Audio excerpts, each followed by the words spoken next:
Hello everybody. Today we are going to learn about accessing a portacath, drawing blood from a portacath, and de-accessing a portacath. This is your only new skill for nursing 4. Unfortunately, we weren't able to do it in person this time, but we're going to try to get you through it. So the first thing I'm going to do is just explain all these supplies. I'm going to move in front of Chester for a minute until we get to that point. So for this, you'll need a central line dressing kit. You're going to need a Huber needle, which is the needle that you access the port with. You're going to need some sterile gloves. You're going to need some flushes, clean gloves when you start the procedure. I'm going to go ahead and pull out this right now. Obviously, this would be sterile in the real environment, but I just want you all to be able to see what it looks like if I can get it open. Okay. So this is your Huber needle or your portacath needle. It has little wings like this. You're going to pull back, and that is how you're going to access. So it looks just like this. It's got the little tail on it, and that is where you will hook up your flushes, draw blood, all the things. Okay, so Huber needle. We're going to put him back in here like he's sterile.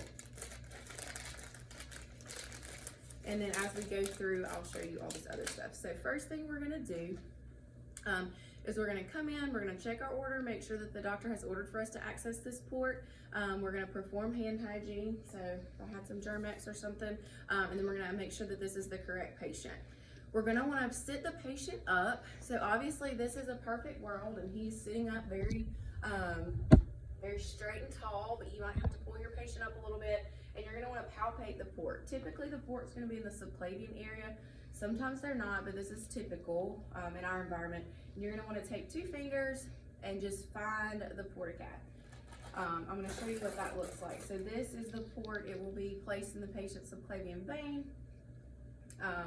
And it's right there up under the skin. Sometimes in very thin patients, you can actually see the port through the skin. If the patient is larger, you may not be able to see it, but either way, you should be able to take your 2 fingers, find your landmarks, the sternum, the clavicle, come down a little bit and find your port. So ours is right there. Make sure he is in the right spot before we get started. Okay, so at this point, you're gonna wanna open up your central line dressing kit. You're gonna pull your mask out. At this point, you would put your mask on and you would leave it on through the duration of the procedure. You would also have to ask your patient to either turn their head to the side, you don't want them breathing over your sterile field, or if you feel like they're gonna be coughing or moving, then you put a mask on them. For our intents and purposes though, so you can see my mouth and hear me more clearly, I'm not gonna put this mask on, okay? Typically, your sterile gloves are wrapped up in the mask too. So you would go ahead and put the mask on and then lay your sterile gloves aside. So you would put the mask on. I'm not going to put the mask on because I want you to be able to see me. At this point, you want to go ahead and get your sterile field ready. You see that we've got some things that we need to put on our sterile field that do not come in the kit. So we've got to drop that onto the sterile field before we put our sterile gloves on. Would we be able to put on sterile gloves and then grab this saline? No, then we've just broken sterile and we'd have to start over with new sterile gloves. So you're going to carefully open up your kit, only touching the edges. And we all know how they like to act.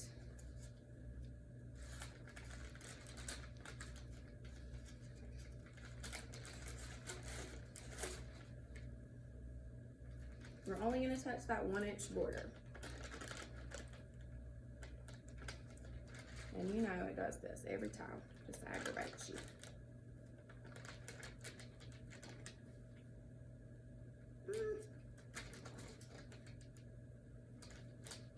We know that when we get our sterile gloves on, we can make it a little bit prettier. So we're gonna pretend that these would be sterile. So what you would do is you'd open it up and drop it onto your field. That just kind of fell out. So in a perfect world, we'd knock it off. We wouldn't use that, right? Open it up. Don't touch it. Drop it down. There we go. our needle also, open it up, drop it down on there. And so this one right here, in real life, it's not sterile, so I can touch this without breaking sterile, move it, I'd toss it away, phone a friend like we always say. We'd find another one and drop it on there. You may not need to, but you'd always rather have more than enough, right?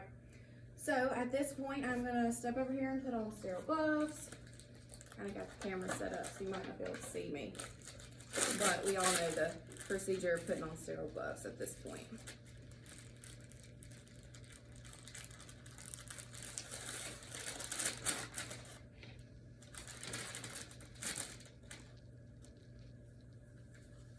At this point, you know, we would, if the patient had any questions, we could be kind of helping them through their questions as we're getting ready.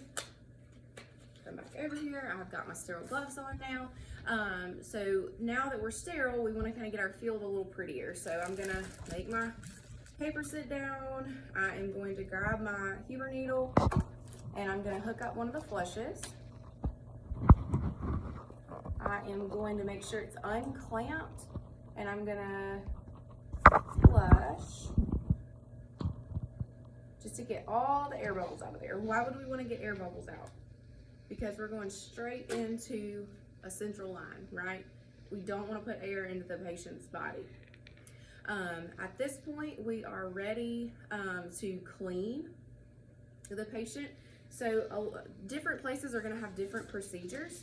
So here we have our alcohol swabs. We would start with that. So I'm going to open them up. Try not to make a mess. And we're gonna start, we kind of know where the port is because we already found it. So we're gonna clean at this point, okay? So we're gonna start right where the port is. We're gonna go in a circular motion and we're gonna clean in a big circle. We're gonna go all the way down to the nipple line. Okay, and then we're gonna have our trash over here. Again, circular motion. We're being very careful to keep this hand sterile. We don't need to touch the patient to clean. So this hand is staying sterile. I'm just touching these sterile swabs that I just got out of there. So last one, big circle, all the way up to the collarbone, all the way down to the nipple line. Okay, done with that. Now we're gonna pop our chlorhexidine. Most hospitals do require you to do this as well, so you would pop the tails there, and then you're gonna take this and start at the collarbone, and you're gonna go back and forth, back and forth, back and forth, back and forth, back and forth, all the way down to the nipple line. All right, we're gonna let that air dry, okay? So while we're waiting to do that, we're gonna make sure we get all our things together. And now we're gonna uncover our needle. I like to kind of grab the syringe and the tubing in my hand like this, just so I don't have something flailing about. We're about to touch the area that we just cleaned, so we are still sterile at this point. We just sterilized everything, so I'm gonna use 2 fingers and that's it. I'm not gonna lay my hand on the chest. I'm not gonna go any higher or lower than where we just cleaned, but I'm gonna use 2 fingers to stabilize the port to be able to access it while still maintaining the sterility of the procedure. Okay, so we remember where the port is. Let's see if you can see. And then we're gonna go straight in. All right, once we're in, we're gonna gently pull back to make sure we get blood return. And then we're gonna pulse flush. You're gonna pulse 5 milliliters. During that last pulse, you're gonna clamp. You wanna clamp in the forward motion, okay? Then we're gonna disconnect We can let that little tail fall, and at that point we're going to use our dressing. So most places do have what's called a bio patch. It's in a little bitty separate container. We would have opened it up, put it on our sterile fill, because it usually doesn't come in there. I'm going to pretend like this is our bio patch, but what a bio patch is it's embedded with antimicrobial. It can be left on for 7 days, and it just helps prevent central line infections. So we're going to pretend like this is our bio patch, and we are going to put it around the needle. And then we are going to cover with the dressing. And at that point, we would be ready to label the dressing, date, time, and initials. We would want to document the procedure, what size needle we used, how much we flushed, all of that good stuff.